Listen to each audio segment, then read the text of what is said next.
ठीक है, अब हम देखते हैं नदियों के बारे में, ऑस्ट्रेलिया के मुख्य नदियों के बारे में।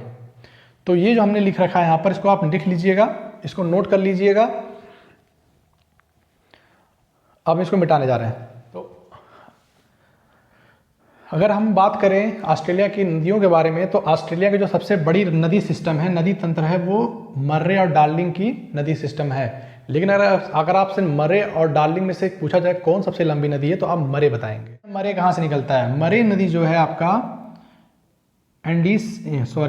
मर्रे नदी जो आपका है वो ग्रेट डिवाइडिंग रेंज से निकलता हुआ न्यू साउथ वेल्स और विक्टोरिया की सीमा पर बहता है। तो ये जो लाइन हमने खींचा है, नदी भी है और विक्टोरिया और न्यू साउथ वेल्स के बीच में सीमा भी बना। मरे रिवर न्यू साउथ वेल्स और विक्टोरिया के सीमा पर बहते हुए दक्षिण ऑस्ट्रेलिया में प्रवेश कर जाती है। और आपका जो डार्लिंग नदी है वो यहाँ कहीं से निकलती है। कहाँ से? न्यू साउथ वेल्स के अंदर ग्रेट डिवाइडिंग रेंज से निकलती है और यहीं न्यू साउथ वेल्स और विक्टोरिया के सीमा पे आके मरे रिवर से मिल जाती है। यानी एकदम जो ये रिवर चल रही है, यही सीमा भी इन दोनों की है, विक्टोरिया और न्यू साउथ वेल्स की। तो कहाँ मिल रही है? दक्षिण ऑस्ट्रेलिया में जाके नहीं मिल रही है डार्लिंग नदी। डार्लिंग नदी मरे नदी से न्यू साउथ वेल्स और विक्टोरिया की सीमा पे आके मिल जा रही है और फिर ये आगे बढ़ते हुए यहाँ पर एक सीधे समुद्र में जाके नहीं गिरती है। मरे डार्लिंग रिवर जो आपका है वो सीधे समुद्र, इसका मुहाना सीधे समुद्र में नहीं बनता, एक झील में बनता है। इस झील का नाम है लेक अलेक्जेंड्रीना। क्या नाम है इस झील का नाम? लेक अलेक्जेंड्रीना। लेक अलेक्जेंड्रीना लिख लेंगे, लेक अलेक्जेंड्रीना। लेक अलेक्जेंडर नहीं, अलेक्जेंड्रीना। अलेक्जेंड्रीना पूछ सकता है मरे रिवर का मुहाना किस झील में बनता है? तो कहाँ बनता है? लेक अलेक्जेंड्रीना। और इसी झील के बाद फिर झील का पानी समुद्र में जाके मिल जाता है। इसी झील के पास एक खाड़ी है, इस खाड़ी का नाम है एनकाउंटर बे। एनकाउंटर बे ये भी पूछ सकता है। मरे रिवर के मुहाने पे कौन सी खाड़ी है? एनकाउंटर बे। सेंट विंसेंट की खाड़ी में नहीं गिरता है पानी, ना ही स्पेंसर की खाड़ी में। और एक सवाल आपको बताया थे मैंने, एडिलेड शहर। एडिलेड शहर कहाँ पर है? सेंट विंसेंट की खाड़ी के तट पर है। रिवर जो मरे रिवर का मुहाना है वहाँ पर एडिलेड शहर नहीं, वहाँ से एडिलेड शहर लगभग 100 किलोमीटर दूर है। उसके बाद ये आपका हो गया डार्लिंग नदी, ये आपका हो गया मरे या मर्रे, ये आपका क्या हो जाएगा? मर्रे। जैसे गंगा यमुना भारत में है, यमुना सहायक नदी है गंगा की, तो ऐसे मरे और डार्लिंग नदी हैं। उसके बाद एक नदी है यहाँ पर बहती है, आपका डार्लिंग रेंज से निकलती है वो और पर्थ के पास जाके गिरती है। इसको बोलते हैं स्वान रिवर, इसका नाम है स्वान नदी। स्वान नदी के तट पर पर्थ शहर बसा हुआ है। उसके बाद एक फ्लिंडर्स रेंज है, यहाँ पर एक पर्वत श्रेणी है, ब्लैक माउंटेन, उसी नाम पर एक नदी यहाँ बहती है, फ्लिंडर्स रिवर। फ्लिंडर्स रिवर या नदी, फ्लिंडर्स नदी, जो कारपेंटेरिया की खाड़ी में जाके गिर जाती है। एक नदी यहाँ पर विक्टोरिया नदी जाके जोसेफ बोनापार्ट खाड़ी में गिरती है, विक्टोरिया नदी। विक्टोरिया नदी, विक्टोरिया नाम की दो चीजें हैं, विक्टोरिया नदी और विक्टोरिया स्टेट आपका है। उसके बाद एक नदी है फिट्जरॉय, यहाँ जाके गिरती है। कहाँ पर? 80 माइल्स के 80 माइल्स में नहीं गिरती है, उसके पास में जाके गिरती है फिट्जरॉय। फिट्जरॉय नदी, फिट्जरॉय नदी। तो ये आपकी प्रमुख नदियां हो गई। डार्लिंग नदी का जो बेसिन है, जो क्षेत्र है, अफवाह क्षेत्र है, ये पूरा फैला हुआ है अफवाह क्षेत्र यहाँ ऐसे। इस अफवाह क्षेत्र में ही खेती कृषि होती है। ऑस्ट्रेलिया महाद्वीप का जो पूरा भूमि है, जो उसका मेन जितना भी उसके पास भूमि है, उसका केवल 4% भूमि कृषि योग्य में आपका जो है गेहूं की खेती होती है। ऑस्ट्रेलिया को प्यासी भूमि का देश भी कहा जाता है, क्योंकि ऑस्ट्रेलिया का बहुत बड़ा भाग क्या है? सूखाग्रस्त है, जहाँ पर पानी की कमी है। इसलिए ऑस्ट्रेलिया में बहुत ही ढेर सारे डिजर्ट पाए जाते हैं। तो आइए हम देखते हैं कौन कौन से डिजर्ट पाए जाते हैं ऑस्ट्रेलिया में। जो ये फिट्जरॉय नदी है, यहीं पर एक डिजर्ट पाया जाता है, ग्रेट सैंडी डिजर्ट।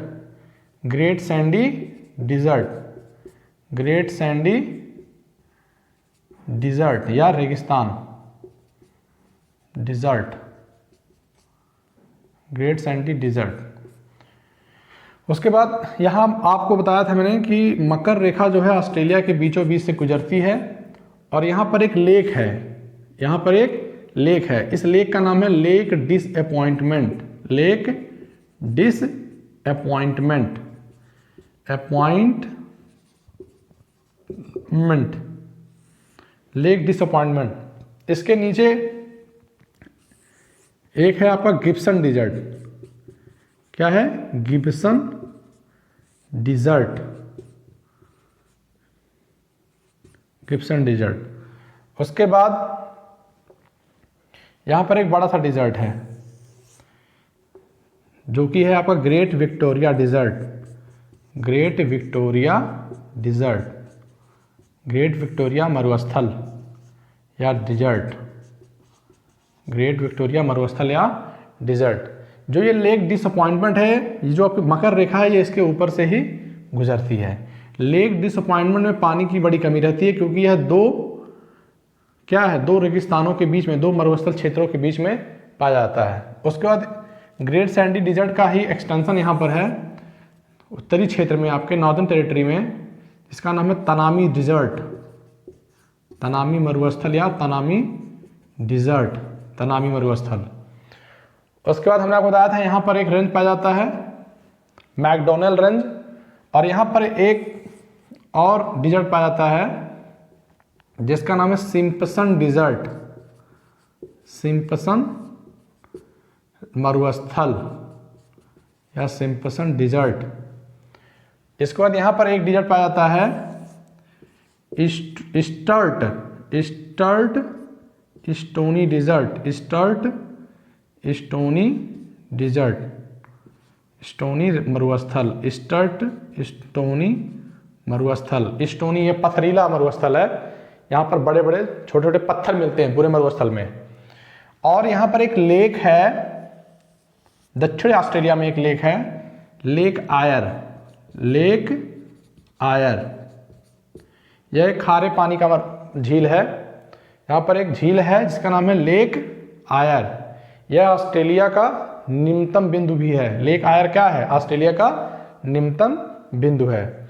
उसके बाद ये जो प्रायद्वीप है, इसका नाम है आयर प्रायद्वीप, आयर नाम, आयर प्रायद्वीप। प्रायद्वीप किसे कहते हैं, स्थल, वह स्थलखंड जो तीन ओर पानी से घिरा हो। तो ये जो है आपका निकला हुआ है, ये तीनों पानी से घिरा, इधर इधर इधर पानी से घिरा हुआ है, इसे आयर प्रायद्वीप भी कहते हैं।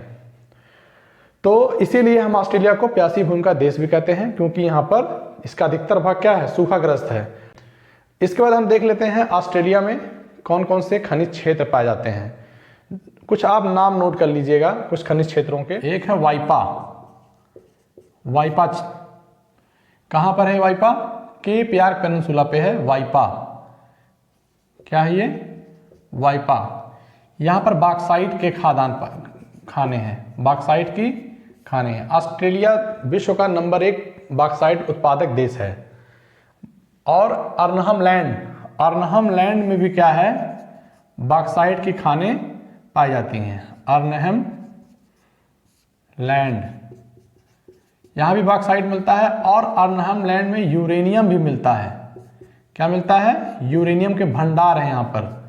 लेकिन यूरेनियम का उत्पादन विश्व में सबसे ज़्यादा कौन सा देश करता है, कनाडा करता है। लेकिन सबसे ज़्यादा अगर पूछा जाता है कि सबसे ज़्यादा भंडार कहाँ पर है, तो ऑस्ट्रेलिया में अर्नहम लैंड में है।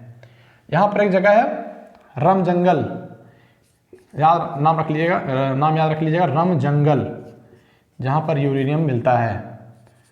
नंबर 3 आपका है यहाँ पर किम्बरले का पठार। किम्बरले के पठार में भी बहुत से खनिज मिलते हैं, लेकिन आप याद कर लीजिए इसको, किम्बरले। एक किम्बरले आपका साउथ अफ्रीका में भी है, जहाँ पर हीरे के खाने हैं।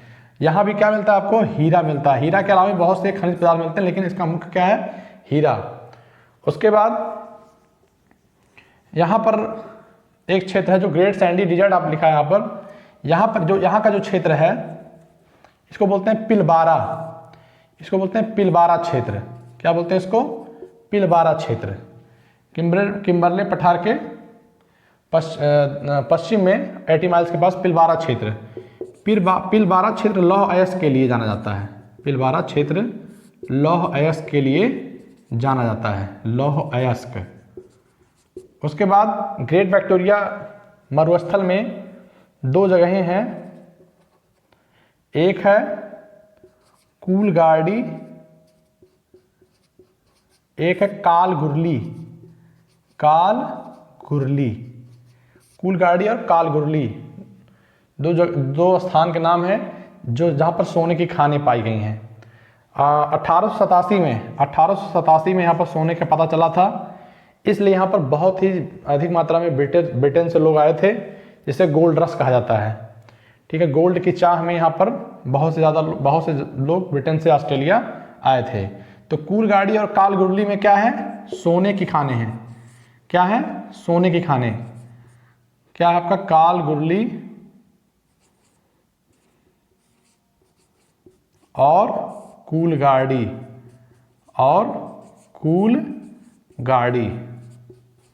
कालगुरली और कूलगार्डी पर सोने की खाने मिलती हैं।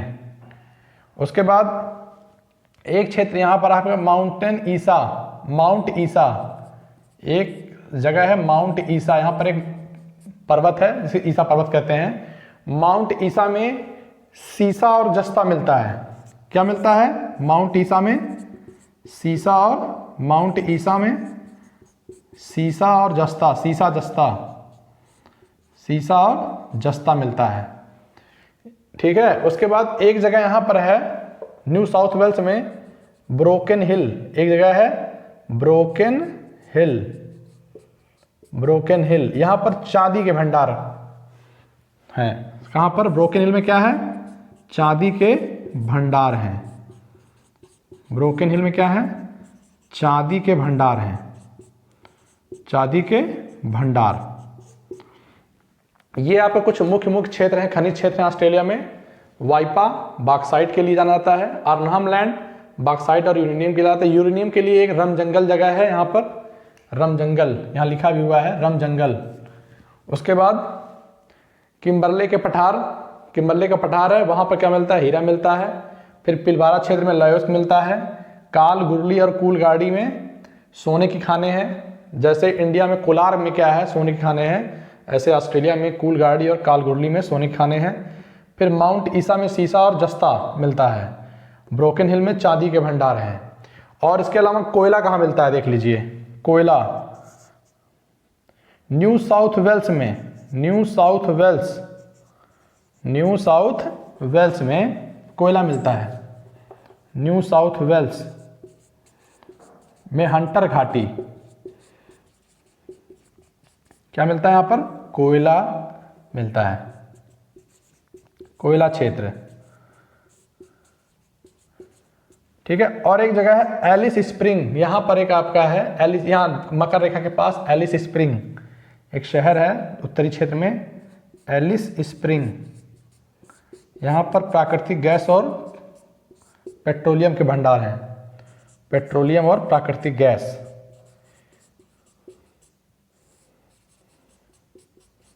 और प्राकृतिक गैस के भंडार है।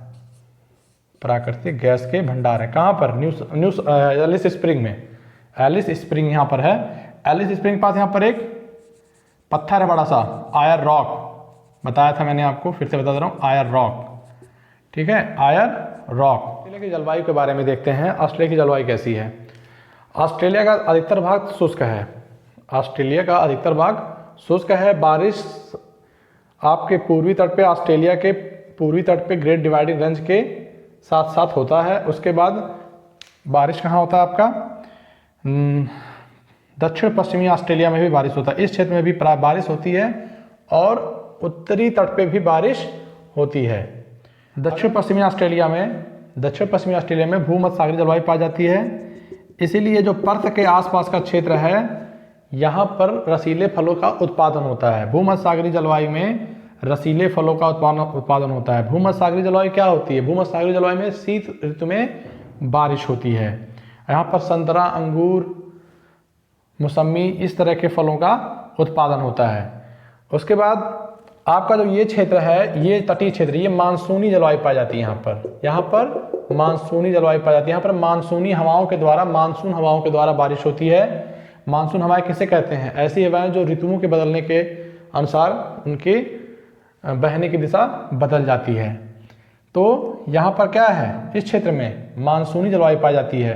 मानसूनी हवाओं के द्वारा यहाँ पर बारिश होती है। जैसे भारत में मानसूनी हवाओं के द्वारा बारिश होती है, वैसे ही ऑस्ट्रेलिया के उत्तरी तटों पे क्या होती है, मानसूनी हवाओं के द्वारा बारिश होती है।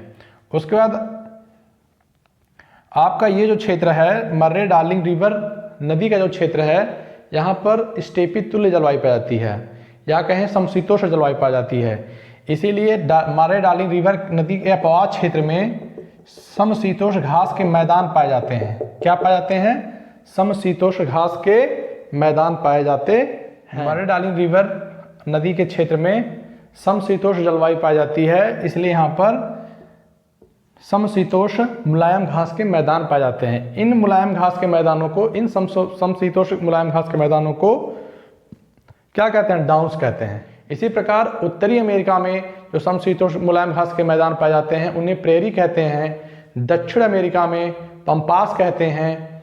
ऑस्ट्रेलिया में डाउन्स कहते हैं। दक्षिण अफ्रीका में वेल्ड कहते हैं।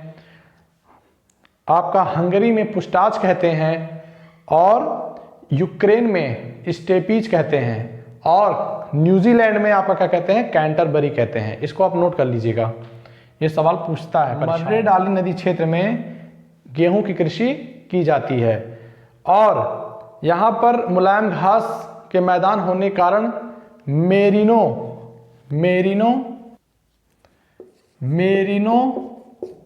नस्ल की भेड़ें पाली जाती हैं।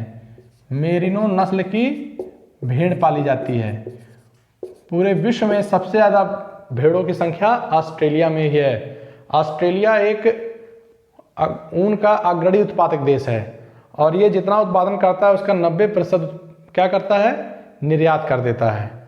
और कौन सी किस्म की भेड़ पाली जाती है? मेरिनो। जो इन भेड़ों के पालन में मजदूर काम करते हैं उन मजदूरों को जिकारू कहते हैं। ये भी सवाल आ सकता है कि भेड़ पालन के लिए जो मजदूर ऑस्ट्रेलिया में काम करते हैं उन्हें क्या कहते हैं? जिकारू कहते हैं। अब हम देखते हैं ग्रेट आर्टिजन बेसिन के बारे में। ऑस्ट्रेलिया के पूर्वी तट के समानांतर ग्रेट डिवाइडिंग रेंज पर्वत श्रेणी पाई जाती है। इस ग्रेट डिवाइडिंग रेंज के कारण जो हवाएं समुद्र से चलती हैं वो पूर्वी तट पे बारिश करती हैं, लेकिन ग्रेट डिवाइडिंग रेंज के पश्चिमी तटों पर बारिश नहीं होती है, क्योंकि यह वृष्टि छाया प्रदेश रेन शैडो क्षेत्र होता है, रेन शैडो रीजन होता है। तो यहाँ पर क्या होता है? ये एक शुष्क क्षेत्र होता है, यहाँ पर पानी की कमी होती है, लेकिन यहाँ पर एक भूगर्भीय संरचना पाई जाती है जिसे ग्रेट आर्टिजन बेसिन कहते हैं। Great artesian basin. Great artesian basin Australia में एक भूगर्भीय संरचना है जिसमें बाहर की तरफ अपारगम चट्टानी संरचनाएं पाई जाती हैं, और अंदर की तरफ भी अपारगम चट्टानी संरचनाएं पाई जाती हैं, और उनके बीच में एक पारगम चट्टानी संरचना होती है जो पानी को अवशोषित कर सकती है और संग्रहित कर सकती है। तो होता क्या है, जो ऑस्ट्रेलिया का जो ये ग्रेट आर्टिजन बेसिन का क्षेत्र है, यहाँ पर जब खुदाई की जाती है सिंचाई के लिए, यहाँ पर जब कुएं खोदे जाते हैं तो ये जो पानी होता है ये अपने आप ही क्या होता है? ज़मीन पे बाहर आने लगता है, जिसे हम आर्टिजियन वेल या उत्स्रुत कूप कहते हैं। क्या कहते हैं? आर्टिजियन वेल या उत्स्रुत कूप कहते हैं। ठीक है, तो अब आपको समझ में आ रहा है कि पानी बीच में आता कहाँ से है। इस क्षेत्र में आप देखेंगे तो इसके पूर्वी क्षेत्र में क्या है? इसके पूर्वी क्षेत्र में ग्रेट डिवाइडिंग रेंज है। तो यहाँ पर ये जो संरचना होती है यहाँ से अपने आप को क्या करती है? जो बारिश होता है रिचार्ज कर लेती है पानी इसके द्वारा, इसके ढालों से क्या होता है? इसके अंदर ग्रेट डिवाइडिंग रेंज के ढालों से क्या होता है? पानी इसके इन दो चट्टानी संरचनाओं के बीच में आ जाता है। इसको एक्वीफर कहते हैं। क्या कहते हैं? एक्वीफर। तो ये आपका क्या है? यही है आपका artesian, great artesian basin. Australia के उत्तर पूर्वी तट के समानांतर समुद्र में एक प्रवाल भित्ति पाई जाती है जिसकी लंबाई लगभग 1900 किलोमीटर है और तट से इसकी निकटतम दूरी लगभग 38 किलोमीटर है और तट से अधिकतम दूरी 240 किलोमीटर है। यह प्रवाल भित्ति समुद्री सूक्ष्मजीव प्रवाल से बने होते हैं।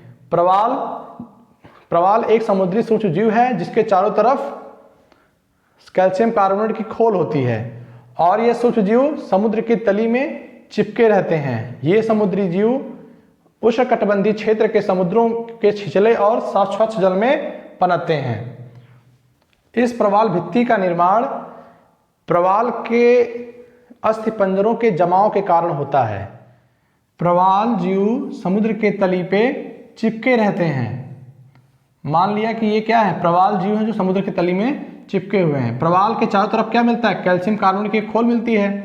जब ये प्रवाल जीव मर जाता है तो इसका खोल यहीं तली पर चिपका रह जाता है और उसके बाद जो नए प्रवाल होते हैं इसी के ऊपर क्या करते हैं? वो अपना घर बना लेते हैं, इसी के ऊपर अपनी नई कॉलोनी बना लेते हैं। उसके बाद जब इनकी मृत्यु हो जाती है तो उसके ऊपर नए प्रवाल आ जाते हैं और यह क्रिया चलती रहती है जिससे एक भित्ति का निर्माण हो जाता है और इसी प्रकार से आपका जो ग्रेट बैरियर रीफ है यह प्रवाल से बना हुआ है। आइए यहाँ पर हमने कुछ इन्फॉर्मेशन लिखा हुआ है उसको देख लेते हैं। ऑस्ट्रेलिया विश्व का सबसे छोटा महाद्वीप है। ऑस्ट्रेलिया पूरी तरीके से दक्षिणी गोलार्ध में स्थित है। ऑस्ट्रेलिया को प्यासी भूमि का देश कहा जाता है क्योंकि हमने आपको बताया था क्योंकि ऑस्ट्रेलिया का बहुत बड़ा भाग क्या है? सूखाग्रस्त है। ऑस्ट्रेलिया का केवल 4% भूमि पर ही कृषि हो पाती है। ऑस्ट्रेलिया का बहुत बड़ा भाग क्या है? सूखाग्रस्त है, पानी की वहाँ पर व्यवस्था नहीं है, इसलिए ऑस्ट्रेलिया के केवल 4% भूमि पर ही कृषि हो पाती है, जो कि हमने बताया था आपके मर्रे डार्लिंग नदी का जो क्षेत्र है वहाँ पर गेहूं की खेती होती है। भेड़ पालन के लिए विश्व प्रसिद्ध है। ऑस्ट्रेलिया विश्व में सबसे ज़्यादा भेड़ों की संख्या कहाँ पर है? ऑस्ट्रेलिया में है। इसको द्वीपीय महाद्वीप कहते हैं क्योंकि इस महाद्वीप के चारों तरफ क्या है?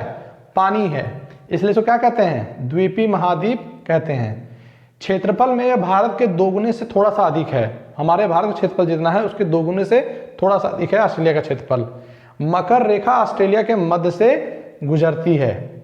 अगर वन्य जीव की बात करें तो ऑस्ट्रेलिया में कंगारू, वेल्लाबी, मार्सुपियल जीव पाए जाते हैं। मार्सुपियल जीव होते हैं उनके पेट में क्या होता है? उनके पेट के पास एक थैली जैसी संरचना होती है। उसके अलावा lawyer bird, कोकाबर्रा, laughing जकास। Lawyer bird हमने बताया था कि एक पक्षी होता है जो कि दूसरे जीवों के आवाज़ को क्या करता है? कॉपी करता है। कुत्ता के भौंकने की आवाज़ निकाल लेता है, गाड़ी के हॉर्न की आवाज़ निकाल लेता है। इसके अलावा ज्वालामुखी रहित, भूकंप रहित। हाँ, ऑस्ट्रेलिया जो है पूरी तरीके से एक सिंगल प्लेट पर है, ये किसी प्लेट के किनारे पे स्थित नहीं है। यानी कि ऑस्ट्रेलिया महाद्वीप पे कोई 2 प्लेटों किनारा नहीं मिलता है, इसलिए ऑस्ट्रेलिया पर कोई ज्वालामुखी आपको नहीं मिलेगा और कोई भूकंप वाला क्षेत्र नहीं मिलेगा क्योंकि ऑस्ट्रेलिया एक प्लेट पर अवस्थित है। तो ये था आपका ऑस्ट्रेलिया महाद्वीप। उम्मीद करते हैं आपको ऑस्ट्रेलिया महाद्वीप का ये वीडियो पसंद आया होगा। Thank you.